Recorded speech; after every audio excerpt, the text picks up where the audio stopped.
fourth quarter here, without Jalen Brunson playing, the Knicks go on a 23-7 run to start the fourth quarter. It was 76 all after 3. That run was the decisive run of the game. Yeah, you could see some confusion in that Clipper lineup. Guys that haven't really played a lot with each other, they're going to have to figure things out real quick, and the Knicks didn't feel sorry for him. They went after him defensively on that end of the floor, locked him down in the fourth quarter, and then used those stops to get easy buckets in transition. How about Dante DiVincenzo? Dante's Inferno in the fourth quarter absolutely caught fire, lit up Madison Square Garden. It was an electric environment and atmosphere out there, and a monster win for this Knicks team that they really needed. All right, so the Knicks in the first half, Wally, only 42 points, but a 69-point second half, and they outscored the Clippers in the fourth quarter 35-21. How'd they do it?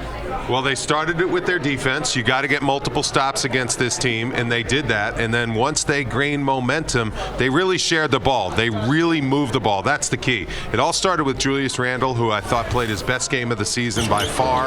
I thought he looked like he was moving tremendous out there. What a steal by Josh Hart right there to get that ball out in transition quickly to R.J. Barrett. Ball never touched the floor. Just great defense all around, leading to easy baskets. Confusion there. Russell Westbrook and James Harden, they haven't played a lot of basketball with each other recently. They had in the past. Just foolish passes, not being on the same page. It's really tough to implement a new player into a lineup this quickly, but this defense led to the lead absolutely ballooning. R.J. Barrett with that bucket there. The lead went up to 16 points. I mean, this was a game that was tied at 79, and the Knicks went on a monster run to gain that lead and just coasted to the victory that they really needed. Knicks came into this game shooting a league-low 40%. Tonight, Wally, 47%. Much better in the second half, obviously, than they were able to shoot and score in the first half. Julius Randle, season-high 27, now standing by with our Alan Hahn. Something happened on social media this afternoon that I don't know if you noticed, but there were a lot of fans and some celebrities as well that were talking about doing nothing but cheer you tonight to help you get out of whatever you were going through these last couple of games. I don't know if you knew about that, but did you feel that in this building tonight? Yeah, I definitely felt, the energy of the fans, them just getting behind me. It was much needed. And, after rough couple games to start, I try to stay even keel and, just stay level-headed and know it always comes back around. But, to have the energy from the fans, that definitely made it easier for me for sure.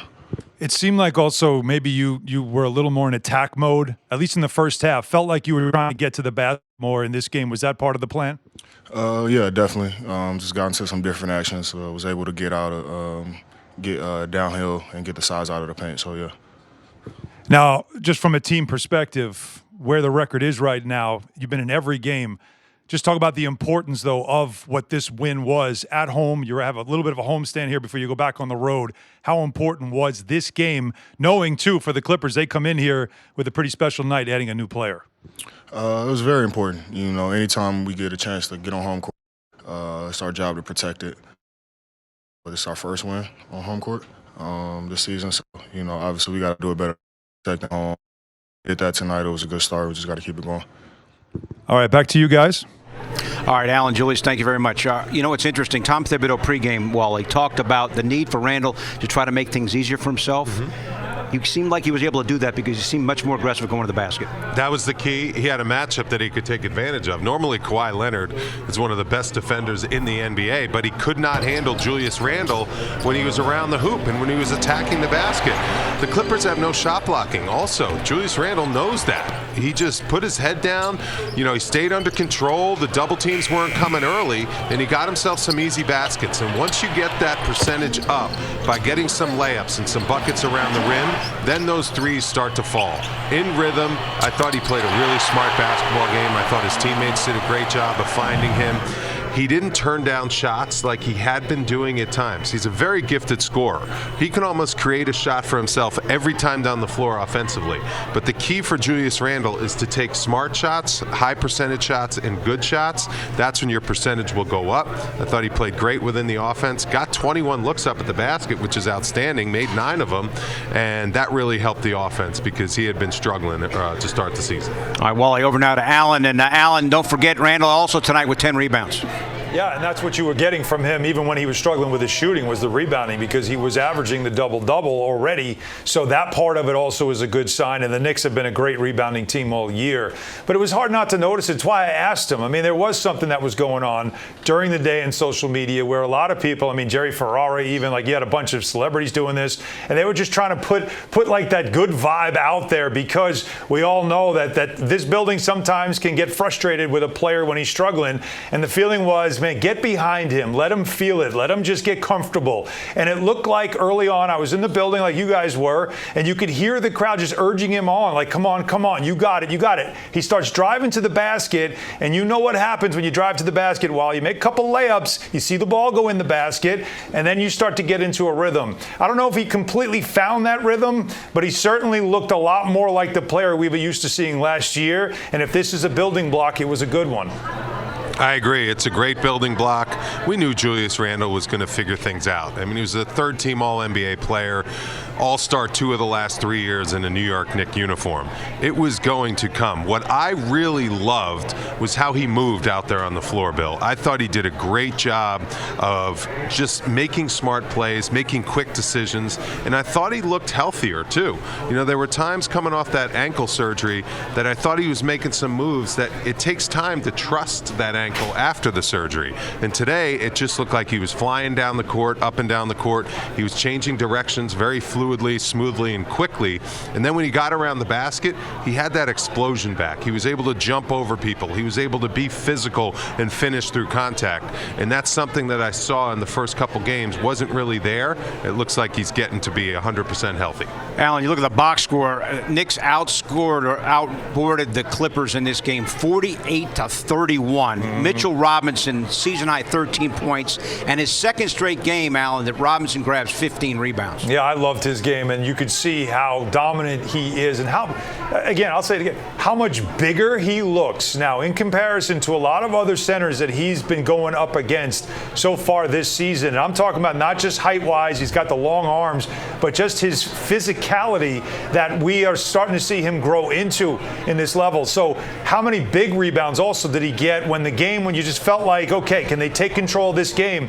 He got some big ones. And also shout out to Isaiah Hartenstein, the other center. How many teams in the league have 2 centers as good as these 2 guys?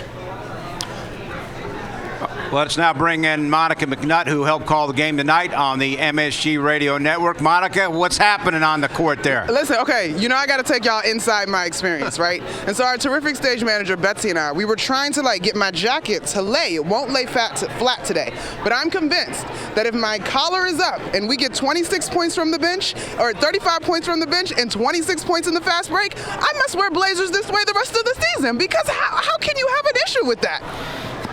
Monica, the bench was spectacular, as we detailed, especially early in the fourth quarter. It was the 4 bench guys and R.J. Barrett that keyed the run that was the most important part of the ballgame. You know what? Honestly, Pidto, as I watched that unfold, there were a couple things that happened that I really, really liked this ballgame. We've heard Coach Tom Thibodeau for sure the past 2 games, probably earlier than that, talk about the need for this team to find some easy baskets.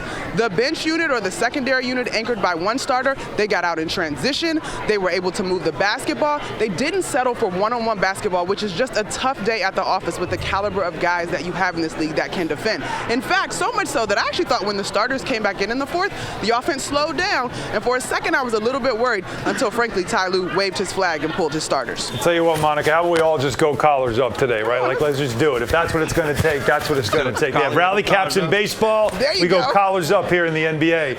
The bench did a great job. There's no question about that. And the other number that we've been following, remember in the pregame we talked about the Knicks defense. Remember I told you take the under, everybody. The under hit in this game. Why? Two very good defensive teams, and the Knicks defense really held up when it mattered most.